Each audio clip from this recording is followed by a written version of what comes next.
কি অবস্থা সবার? নতুন বছরের ছোট্ট একটা ব্লগ শুরু করতেছি। আজকে হচ্ছে 4 জানুয়ারি। তো যাচ্ছি এখন কোথাও একটা কাজে, তো সেটা তোমাদের সাথে শেয়ার করব ইনশাল্লাহ। চলো যাই এবং তোমাদের নিয়ে শেয়ার করি। ঢাকার এই রঙিন রূপ দেখতে খুবই ভালো লাগে, আর জ্যামজট না হলে তো কথাই নেই। ঢাকা শহর যে জ্যামজট মুক্ত কবে হবে একেবারে আল্লাহ তাআলাই জানে। এটা হচ্ছে মহাখালী ফ্লাইওভারের নিচে, আমরা যাচ্ছি হচ্ছে মহাখালীর আশেপাশে। চলো তোমাদেরকে দেখাই। এই যে আমরা প্রায় গন্তব্যস্থানে পৌঁছে গেছি। অনেকেই চিনো এটা, এটা বাংলাদেশের বক্ষপতি ইনস্টিটিউট। বক্ষপতি ইনস্টিটিউট অনেক বড়।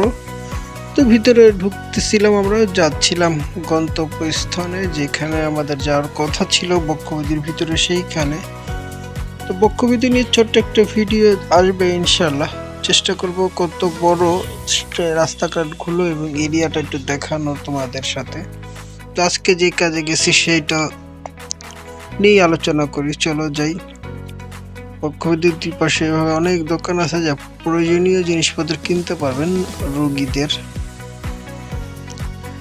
যাচ্ছিলাম আমরা শেষ পর্যন্ত আমাদের গন্তব্যস্থানে। আর এই দুই পাশে যেটা, এটা হচ্ছে ইমার্জেন্সি কোনো রোগী থাকলে সেই রোগীদেরকে প্রথমে এখানেই দেখানো হয়, তারপরেই হচ্ছে তাদের ডিসিশন হয় কোন ইনস্টিটিউটে পাঠাবে এবং ভর্তি রাখবে কিনা। আর রাস্তাটাও খুবই সুন্দর, দুই পাশে গাছ দিয়ে ভরা, দেখতেও ভালো লাগছিল।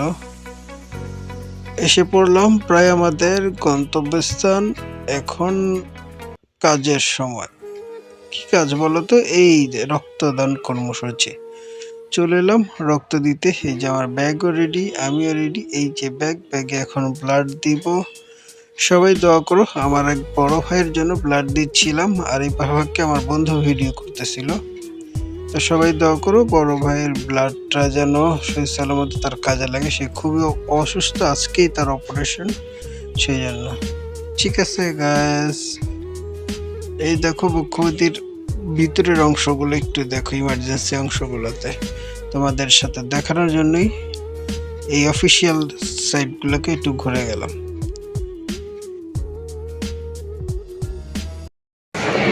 কি অবস্থা? বক্ষপতি থেকে রক্ত দিয়ে বেরোচ্ছি। সবাই রক্ত দিবেন, নতুন বছর প্রথমে রক্ত দিলাম। রক্ত দিলে শরীর ভালো থাকে এবং আরেকজনের উপকার হয়। ঠিক আছে গ্যাস, যদি রক্ত দিছি, বেশি কথা বললাম না। বাই বাই, আল্লাহ হাফেজ।